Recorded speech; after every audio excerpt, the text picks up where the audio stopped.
Nous avons face à nous une injustice démocratique majeure puisque l'Assemblée nationale n'a jamais adopté la réforme des retraites d'Emmanuel Macron, ne s'est jamais prononcé sur le décalage de l'âge de 62 à 64 ans, ce qui la rend évidemment illégitime. Illégitime, pas seulement par cette voie-là, mais aussi parce que c'était une réforme largement rejetée dans le pays.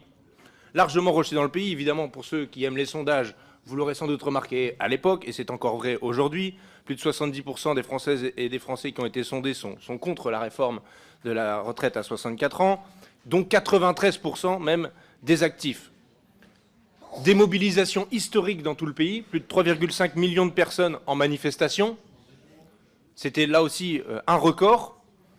Et puis un signe aussi du rejet de cette réforme, c'est évidemment le résultat du nouveau Front populaire en tête aux dernières élections législatives le 7 juillet dernier, puisque c'était dans le programme du nouveau Front populaire que d'abroger cette réforme des retraites à 64 ans. Ça, c'est cette première injustice démocratique sur la forme. Sur le fond, c'est aussi une injustice sociale. On a volé 2 ans de vie aux gens.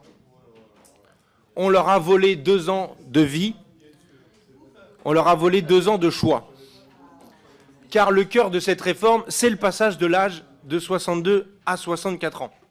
Et les principales victimes de cet allongement de l'âge sont d'abord les femmes, qui déjà partent plus tard, ont des carrières dites hachées.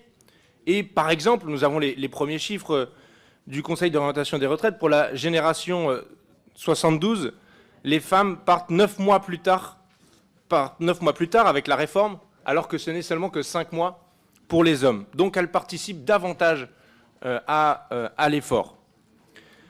C'est également, dans les principales victimes, les métiers les plus pénibles, dont l'espérance de vie à 55 ans est 3 ans inférieure pour les ouvriers que pour les cadres.